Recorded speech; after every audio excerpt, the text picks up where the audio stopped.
So the next introduction that I would like to make is we have a fireside chat. And the title is How to Achieve Success on Your Own Terms While Living Your Best Life. So for this, we have Megan Murphy. Megan is the Executive Director of Good Housekeeping.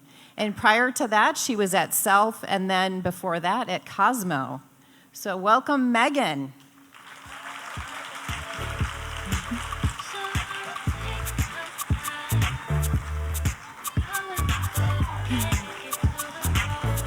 And joining Megan, we have the marketing director at Our Detroit Media, Lauren Mohan.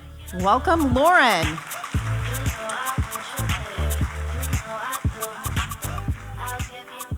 Yay, blessing. This is awesome. I love this room. Look at all these mamas. Yeah, isn't it amazing? Blessing! Woo! No, it really is so great to be here with all of these amazing women. Like they said, my name is Lauren Mohan. I'm the marketing and events director for Our Detroit and Metro Detroit Baby and Beyond magazine. And I myself have a 1.5-year-old daughter. And I'm definitely still trying to figure out how to achieve success on my own terms while living my best life. So I can't wait to hear the tips that Megan has to share with us today. So why don't we get started? Megan. Wait, can I just say I have a Detroit clip in my hair? I love it here. I'm all blinged out Detroit. Okay, sorry, now I'm going to focus. Good. So could you tell us just a little bit about your family? How many kids do you have, and what led you to Good Housekeeping? Oh, sure. So I have 3 kids. I have a daughter, Charlie, who's 9. I have a son, James, who's 7.5, and a son, Brooks, who is 6. So Irish triplets. They're about all 15 to 16 months apart. So that was challenging. Now it's just fun. And my path to Good Housekeeping has been pretty crazy. So I won an essay contest when I was in high school on overcoming adversity, and YM Magazine, if anyone remembers YM Magazine. Yay, right? Yeah, so they asked to write a story about me, and I was like, sure, but if I can write it myself and be an intern. So I was an intern for a hot second. That led to a contributing editorship. And from there, I worked at YM while going to college, studying acting at Mason Gross School of the Arts at Rutgers. And from there, I got tapped to help launch Teen People magazine. If anybody knows Teen People, it was like the baby of People magazine. When we first were going to launch it, this is a secret, we were going to call it Cool, K-E-W-L. Oh. It folded anyway, so I feel less bad. And then from there, I worked for Delia's, if anybody knows Delia's. Yeah. I was the style director for Delia's and launched all their websites. And then I launched a magazine for Lifetime Television, and then I went to Cosmo as a sex editor. And I did 4 years there. I wrote 2 books for them that I'm very proud of. One of them was waterproof. It was the Aqua Sutra. My grandparents were like, okay, Megan. I also wrote Naughty Notes to Leave Your Guy. It was 400 sticky notes of fun activities. Grown-up activities. And from there, I got tapped to go to Self magazine. And at Self magazine, I was there 9 years as the fitness director and the deputy editor. I was the architect of the Self Challenge, so really got excited about helping women reach their goals. And from there, I got tapped to go to Good Housekeeping. And I've been at Good Housekeeping as the executive editor for about 5.5 years. The point of me telling you all of that is that I have never had a career goal. I have always chased what I cared about. So if you look back, I was basically a teen in the teen books. I was sexy, young and single in the city during my Cosmo years. I call Self my self-formative years. That's when I got engaged, married, had all my kids. And then weirdly, when I bought a house and had like a swing set, I went to Good Housekeeping. So I would, like, I mean, I really do think that's like a career life tip is like chase what excites you. Because if you care about something, you're going to probably be good at it. Amazing. That's my career story. Yeah, no, you've definitely done a lot. I probably need a copy of that Naughty Notes book. Oh my God. I feel like I could use that. Everyone does. It's like relationship changing. No, that's amazing. So in terms of your life, so you live in New Jersey, but you work in New York City. So you obviously get a lot done despite the commute. Yeah. What advice do you have for women with hectic schedules seeking that work-life balance? Sure. Well, first of all, I live in Westfield, but I call it Bestfield. And I beat my chest when I say that. I'm the chief spirit officer of my town. My passion project and my hobby is running all the social media for my town. And I do have a commute. And a commute can suck if you let it, or it can be an extension of your office if you let it. And I choose to think of it as an extension of my office. So, like, do I love the bus? No, but I get a lot done on the bus. I go through my emails, I do the yay list. So I have an Instagram called the yay list where I help to find the yay in every day. So I do that on the bus. I go through my own social media on the bus. So by the time I get to the physical office, like, I've got a handle on the day, right? And so I really embrace that time and celebrate that time. And also, like, nobody needs me to, like, wipe a nose or pack a lunch during that time. So I've embraced it. And frankly, now I don't know what I would do without it. Yeah, so I have a commute. It's not nearly as long as you, but I feel like it's crazy how many things I think of when I'm in the car that I don't think about when I'm in the office. So yeah, I get a car lot thoughts. done in the 20-minute drive to and from work that Sure. once you get into the office, you get bombarded with other things. So Truth. that's great advice. So you have achieved success on your own terms. What are some work and life habits that help you stay healthy, productive, and on track to reach your goals? Well, if anyone follows me on social media, you'll see that I got a posse to go to the gym this morning. We were up at 5:30. We went to Jabs. We had a nice workout. Like, fitness is a non-negotiable for me, and it's not because I give a shit what I look like. It's because I give a shit what I feel like. And I think strong body, strong mind. So the one thing that I do for myself every day, non-negotiable, is move my body. And for me, that could be Pilates one day, it could be SLT, which is Pilates on crack, it could be yoga, it could be boxing, it could be running, but I move my body every day, and I think of that as like the non-negotiable gift I give myself. I have found that it needs to happen at 5:15 a.m. because that's the only time nobody is texting me, emailing me, my kids are sleeping. You know, thankfully my husband doesn't have to leave for work till 7:30, so like I'm often home by 6:20. If I food shop, I'm home by 6:45, and I still have quiet time to work on my book, to have a cup of coffee before anybody needs me. And I have learned that that time is so precious and so valuable, and if anybody is dubious about the early morning workout, it only takes about 19 days to cement a habit. So I challenge you right here, right now. Wake up at the crack of ass for 19 days and report back. Because I do think it just becomes like, I don't think about brushing my teeth, I just do. I don't think about waking up to go to the gym, I just do, right? Try it, I want you to report back.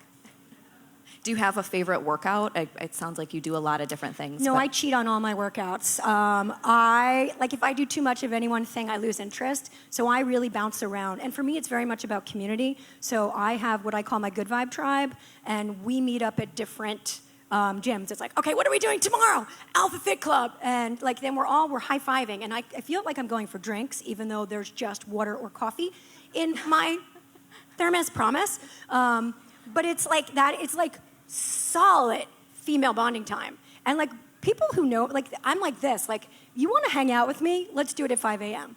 Right? Like that's the best version of me. Like I am not distracted, I am there, and we're gonna do something positive together, we're gonna sweat it out. So I have like, some of my strongest female friendships are my 5 a.m.ers. Like we call ourselves Good Vibe Tribe Dawn Patrol. And I made some new friends here. Kate, where are you? She might be upstairs getting glam. Ah, there she is! You know, friends for life. You sweat with me at 5 a.m. Like that's how it goes. You got it, yes! I'm so excited. That's awesome. I mean, and talk about... I'm also very protective. I feel like, yes, so working out, so I have a book coming out called The Fully Charged Life, and the health charge is a very big piece of that. And so working out, yes. Sleep is also, I'm not one of these people that be like, I only sleep 4 hours a day. No, sleep is important. I am protective of my sleep. My friend Maria Menudo said to me, so if Brad Pitt asked us for drinks right now, you would tell me you would say no. And I'm like, yes, I would say no, because I'm going to bed. If I go out for drinks right now, it's going to derail my morning. It's going to derail my workout. No, like that. What's important to me is like protecting my sleep, protecting my workouts, because that's when I'm the best version of me. And like my family is everything, and I need to be strong and healthy and sound for them. So like yes, like I'm going to go to bed. 10:17 is like that's it. Like when you start to approach 10:17, I'm like no. And my husband's like, don't shut off yet, just one more thing. And I'm like, no, it's 10:16. And everybody knows that about me. No, it is so true. It's so important to protect that time that you know is going to put you in the best position to be your best the next day. And no one's going to do that for you. Like, you have to be selfish about your sleep, your workouts, your sex, all the things. Yes. And talk about community too. I mean, there are so many amazing fitness places and workout areas here in Detroit that offer childcare. Oh my God, Jabs. Everyone needs to go to Jabs. Yeah. They're so great. I had the best time. Yeah, so it's definitely a great resource for the moms here. So moving on, you have obviously accomplished a lot as both a mother and in your career, but you're also known for your fun personality and ability to find the yay in every day, which is something that you attribute your success to. So can you share a little bit more on your philosophy? Sure. So I do something called the Yay List, and it really morphed from, and I don't want to get all sad song, but so my dad died of pancreatic cancer, and during that time I was like, fuck, this sucks. Like, what am I going to do? Like, I have 3 kids that depend on me, but I'm really sad. So I started this thing called Operation Good Grief. And it was every day I actively tried to seek out one good thing. Because I'm like, there's got to be one good thing today. And maybe it was like the foam on my latte. Maybe it was like daffodils blooming at the end of my sidewalk. Like, you know, like a picture my kid made me at school, an empowering workout tee. And I would snap a picture and post it on Instagram with Operation Good Grief. And I did that for 2 years during my grieving process. And eventually I just became on like positivity autopilot. Like I retrained my brain to just find that good immediately.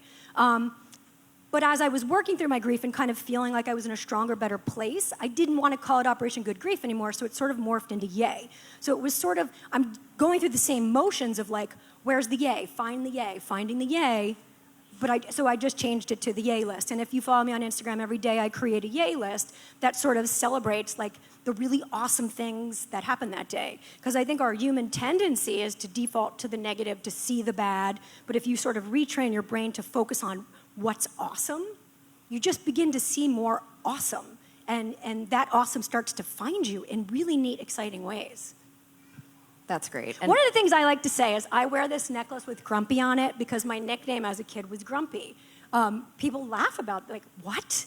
Because inherently, I was grumpy and negative. And it's funny because I see it in my youngest son. But I have reprogrammed. Like, you don't have to be who you are, right? Like, I have really reprogrammed and refocused. And I'm a really happy person. I find the yay and the yay finds me. And it's very exciting. Yeah, that's so awesome. Maybe you've already done this today, but have you posted a yay for today? Oh, there's Yeah. Oh, yeah, because we've already worked out. I got my hair did. I got a Detroit clip. I mean, you've got all the yay. So much good. So much yay. Yeah, that's awesome.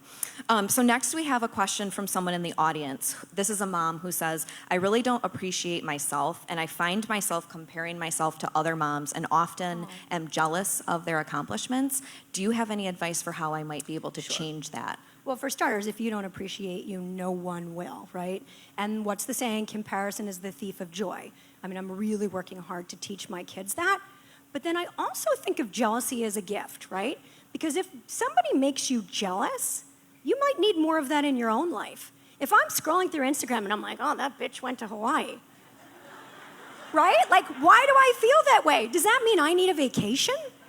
Or if I'm scrolling through Instagram like, oh, she's showing off her abs again, does that mean I haven't hit the gym and I feel bad? Like, so if you sort of turn that jealousy and use it as a tool, right? A tool to understand more about yourself.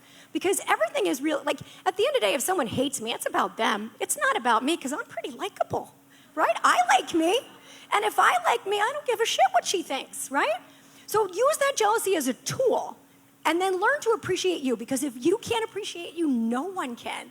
And appreciating yourself doesn't mean you're not aware of what sucks. Like, I'm fully aware of what I suck at. Don't ask me to drive carpool. But it doesn't make me like or appreciate myself any less, if that makes sense. Yeah, that's great. Thank you.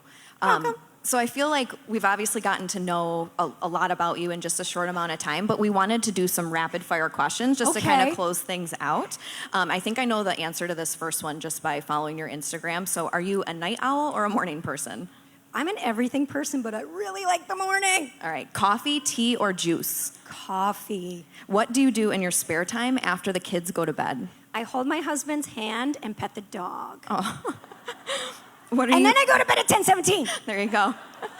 What are you reading and watching right now? I'm reading my friend's book, Everything is Figureoutable by Marie Forleo.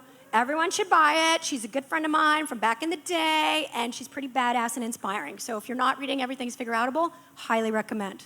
Great. What's the most rewarding part of your day? Waking up, right? Like, oh my God, I got to wake up today. It's pretty rewarding. And who inspires you the most?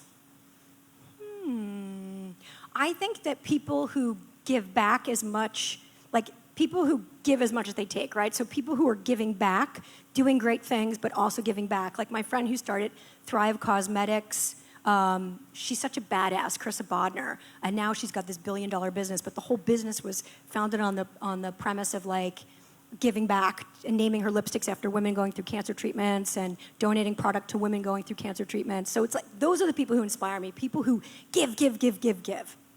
That's amazing. Thank you so much. That's going to do it for us.